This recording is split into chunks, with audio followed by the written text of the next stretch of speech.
Olá pessoal, sejam bem-vindos a mais uma aula do canal Química Interativa.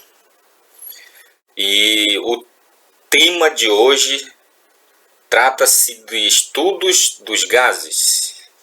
E dando continuidade ao projeto Qual Química se estuda no segundo ano do ensino médio. A aula será ministrada pelo professor Marinho, a quem vos fala. Então pessoal, como bem sabe, o tema vai trabalhar sobre gases, né?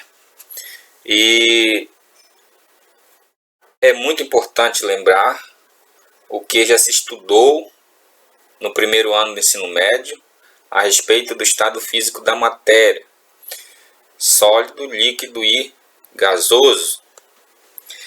E hoje a aula é específica para o estado gasoso, o qual tem grande importância teórica e prática. Pessoal, na prática, os gases são importantes na vida dos vegetais e dos animais. Afinal, nós respiramos gases, né? Que é o gás oxigênio. Também é importante para as indústrias e transportes, né? Por exemplo, o gás natural, né, é um gás que é um ótimo combustível, se usa no dia a dia, que é o gás butano, que é o gás de cozinha, e ele é mais limpo que o carvão e o petróleo. Ele é tido como mais limpo do que esses outros substâncias. O gás oxigênio, por exemplo, além do seu uso hospitalar, ele é usado na siderurgia e também nos maçaricos de cortar e soldagem, né? Pessoal, do ponto de vista teórico, podemos dizer que o entendimento do papel dos gases foi e é muito importante para a compreensão das reações químicas. Então, com essa apresentação, nós vamos dando continuidade para introduzir o assunto a qual vamos trabalhar hoje, que o estudo dos gases é de grande importância na compreensão de fatos que ocorrem no nosso cotidiano, tais como, por exemplo, a subida de um balão, né? Uma bexiga murchando com o passar do tempo. Em um dia quente, a pressão interna de um pneu aumenta. Todos esses fenômenos se trabalha com o entendimento dos gases. As substâncias que de fato o ar que respiramos é indispensável à nossa vida, como também na vida de todos os animais e vegetais. Afinal, nós vivemos na atmosfera terrestre, né? Então, sem o ar, nós não conseguimos respirar, não há vida. E esse ar que eu estou falando é o gás oxigênio. Vários elementos químicos importantes estão presentes em substância gasosa em condições ambientes, como por exemplo o gás hidrogênio, o gás nitrogênio, o gás oxigênio, o gás flúor, o gás cloro e todos os gases nobres. Pessoal, é muito importante que você tenha em mãos uma tabela periódica completa para que você possa observar melhor essas substâncias que estão presentes na tabela periódica, como os gases nobres. Os gases nobres é a última família da tabela periódica, tá? Os compostos químicos, por exemplo, o dióxido de carbono, o monóxido de carbono, o monóxido de nitrogênio e o dióxido de nitrogênio, o óxido de nitrogênio, o gás amônia, o gás dióxido de enxofre, o gás H2S, o gás HCl, que é o ácido clorídrico, e o gás metano, CH4, e várias outras substâncias gasosas. Vale apenas o estudo dessa matéria, porque os gases, percebemos que todas as substâncias têm massa. Veja no exemplo. Nesta figura eu tenho o dióxido de carbono de um lado, que está em azul, e o gás oxigênio, que está no balão laranja. Você vê que o dióxido de carbono, que é o balão azul, ele possui maior massa e, consequentemente, tem maior peso. Então, os dois balões exatamente são iguais, contendo iguais volumes de gás carbônico e de ar. E também mostra que o balão com o dióxido de carbono tem mais massa que o balão do gás oxigênio. O que se deduz daí? Que os gases tendem a ocupar todo o volume do recipiente que as contém. E neste caso, ele possui grande expansibilidade, né? Então, quanto maior o volume, maior a expansão. Os gases são muito densos, ou seja, são mais densos que os sólidos e os líquidos, né? Em igual massa, ele ocupa um volume muito maior, né? Os gases se misturam entre si, então ele tem uma grande difusibilidade. Os volumes dos gases variam muito com a pressão. Então, neste caso, ele tem grande compressibilidade e grande dilatabilidade. Pensando na massa do gases, dá para diferenciar que quanto maior for a minha substância gasosa, maior massa terá, né? Então, essas são as características, né, que podemos deduzir de um estado de uma matéria gasosa. Por exemplo, grande expansibilidade, em igual massa, ele ocupa volume muito maior, grande difusibilidade, grande compressibilidade, grande dilatabilidade. Dando seguimento, os gases eles têm várias características que se agregam. Por exemplo, a massa, né? Temos aqui o volume, temos aqui a pressão e também a temperatura. Neste caso, as influências da pressão e da temperatura são tão grandes que realmente só tem sentido mencionarmos o volume de um gás, fornecendo também a pressão e a temperatura.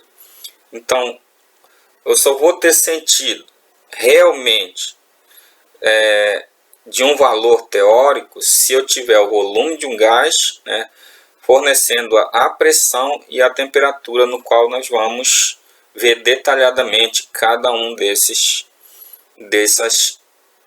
componentes. Então vamos ver lá o volume dos gases. O volume dos gases, de maneira simplificada, ele pode dizer que o volume de um gás coincide com o próprio volume do recipiente que o contém. Por exemplo, se eu tenho um volume de 1 litro, eu posso dizer de maneira simplificada que ele coincide com o próprio volume, porque ele se expande em todo o volume.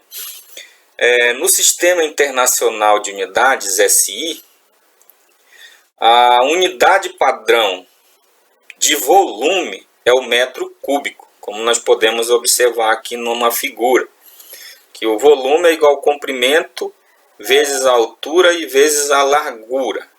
Então aqui eu tenho um material que ele possui 3 metros de comprimento por 3 de altura e também por 3 de largura. Então, a multiplicar isso daqui, eu vou ter um volume igual a 27 metros. Se eu tirar uma pequena parte desta matéria, deste volume, se eu tirar 1 metro cúbicos, nada mais é que este volume é igual ao comprimento vezes a altura vezes a largura. Então, são medidas iguais que vai me dar um certo volume e uma certa unidade. Que no Sistema Internacional de Unidades, a unidade padrão de volume é o metro cúbico, como você observou aí. Definido como volume de um cubo cuja aresta tem 1 metro de comprimento, né? Então, no estudo dos gases, o volume são também medidas em litros, né? Como nós podemos observar aqui na figura. Em mililitros, que é em ml, em centímetros cúbicos e outras medidas, né? Então é bom lembrar que 1 metro cúbico é igual a 1000 litros, que é igual a 1 milhão de mililitros, que é igual a centímetros cúbicos. Então, 1 litro é igual a 1000 mililitros, que é igual a 1000 centímetros cúbicos. Já 1 mililitro é igual a 1 centímetros cúbicos. Então, são essas as unidades que nós vamos usar para trabalhar com o volume dos gases. Dando seguimento, agora vamos entender sobre a pressão dos gases, né? A pressão dos gases é também uma medida que é medida em milímetros de mercúrio, unidade que resulta de uma experiência clássica de Torricelli, né? E define-se então que pressão como quociente entre uma força, que pode ser o peso, e a área da superfície onde a força está aplicada. Matematicamente, nós temos que a pressão é igual à força sobre uma determinada área, né? Então, nós temos, por exemplo, aqui uma superfície, né? E perpendicular a essa superfície, nós aplicamos uma força, né? E essa superfície nós delimitamos que é a área no qual estou aplicando a força. Então, se eu tirar uma pequena fração dessa área e aplicar a força, eu vou ter o resultado da pressão, no qual foi resultante do quociente de força sobre a área.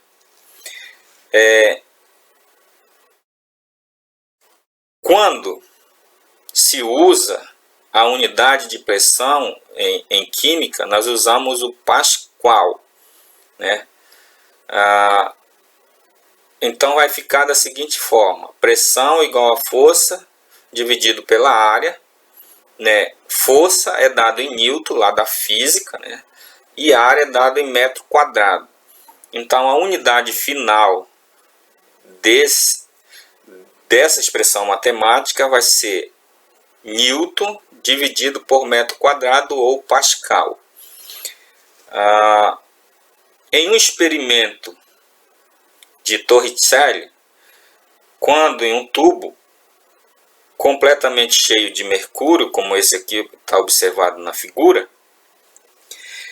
é emborcado neste recipiente que também contém mercúrio a altura H, como se observa aí a altura H,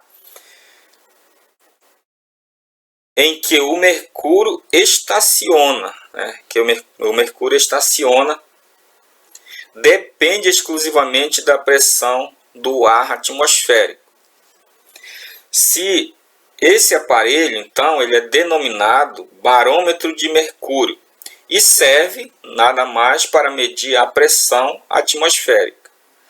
Se esta pressão, se esta experiência de Torricelli for feita ao nível do mar, essa altura será de 76 centímetros de mercúrio, ou 760 milímetros de mercúrio, ou também podemos aplicar 760 Thor, que vem de Torres Shelley, ou ainda 1 atm, que é de atmosfera. Você vai deduzir aqui essas unidades. 1 atm é igual a 76 centímetros de mercúrio, que é igual a 760 milímetros de mercúrio, que é igual a 760 Thor. Então, 1 mililitro de mercúrio é igual a 1 Thor.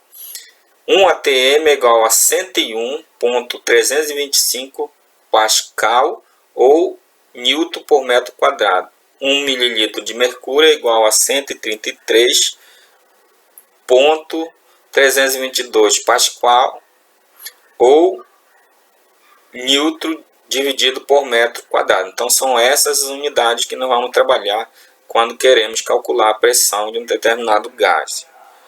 Então, Evangelista Torricelli foi um físico matemático italiano que nasceu em Faenza em 1608 e faleceu em Florença em 1647.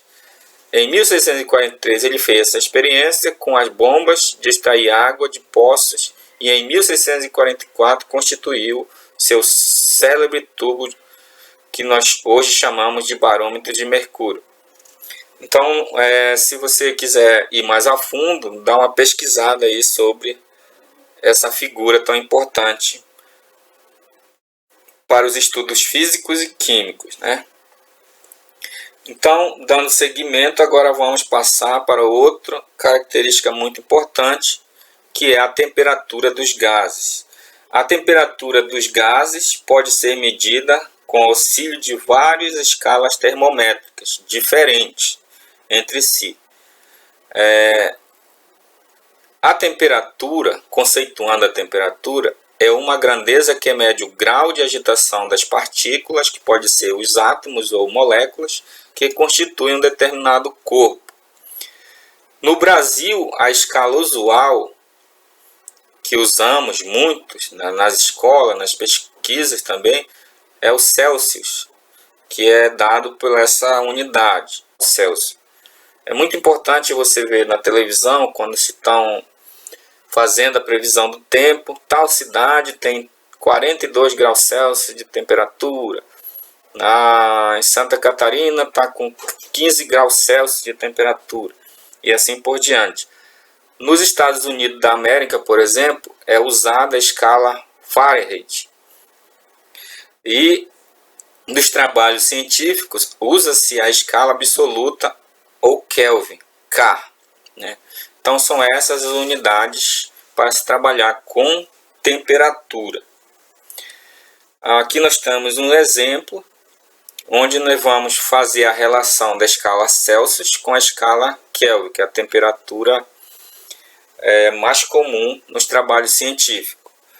Então, portanto, para transformar graus Celsius em Kelvin, se vai usar a seguinte expressão matemática: temperatura igual graus Celsius mais 273, porque quando eu tenho 0 graus Celsius, a minha temperatura em Kelvin está 273. Então, desta forma eu consigo calcular, transformar a temperatura que está em graus Celsius para a temperatura absoluta, que é dada em Kelvin, tá?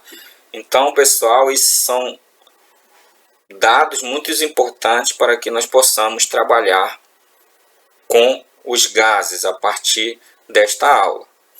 Então, vamos concluindo a nossa aula de hoje e aproveito para você fazer a pesquisa sobre William Thomson, que foi um físico irlandês, né? Ele criou então em 1852 a escala absoluta de temperaturas, que hoje é chamada escala Kelvin. de grande importância para a ciência e é considerado um dos pais da físico-química. Então é muito importante para a disciplina química esse cientista. Então, se você quiser ir mais a fundo sobre este cientista, então você pesquise William Thomson. Para a conclusão, não deixe de dar um like se gostou da aula, e se você não gostou também, dê um dislike, né? Também. E se você gostou, se inscreva no canal para que mais pessoas possam ter acesso a esta aula gratuita e assim usufruir deste conhecimento que é muito importante no componente curricular do segundo ano do ensino médio na Química. Então vamos fazer aqui 3 exercícios para que possa ficar mais familiarizados com os cálculos. Tá? Então vamos lá. O primeiro exercício ele quer saber a quantos litros corresponde o volume de 7,5 metros cúbicos. Então, para a resolução deste exercício, nós vamos usar a regra de 3. Então, aí aprender como se faz uma regra de 3. Né? Então, aqui eu tenho 1 metro cúbico, ele está para 1000 litros. E 7,5 metros cúbicos está para X. Então, colocamos aqui a regra de 3. Vejam que a unidade do lado esquerdo é metros cúbicos, todas metros cúbicos, e do outro lado litros. A incógnita que eu quero achar é X. Tá? Então, se eu multiplicar 7,5 vezes 1000 e dividir por 1 metros cúbico, eu vou chegar no valor de X igual a 7.500 litros. Né? Viu como é fácil? Então, resumindo isso, para transformar de metros cúbicos em litros ou vice-versa, temos a seguinte analogia. Metros cúbicos, né, temos uma seta que vai e outra seta que vem. Para ir para litros, eu vou multiplicar por 1000 o meu valor. E quando eu for de litro para metros cúbicos, eu vou dividir o meu valor por 1000. Então, analogamente, eu tenho que litro, passando para mililitros ou centímetros cúbicos, eu vou multiplicar por 1000. E quando eu voltar de mililitro para litro, eu vou dividir por 1000. Então, essa é a resposta deste exercício.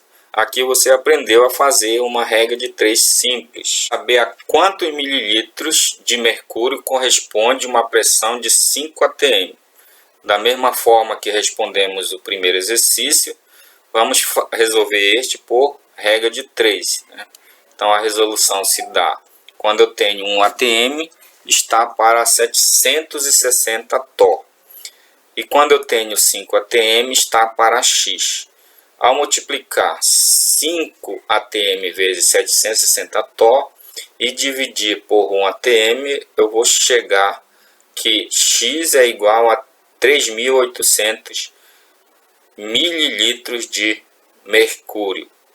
Em resumo, para transformar atmosferas em mililitros de mercúrio ou vice-versa, temos a seguinte analogia.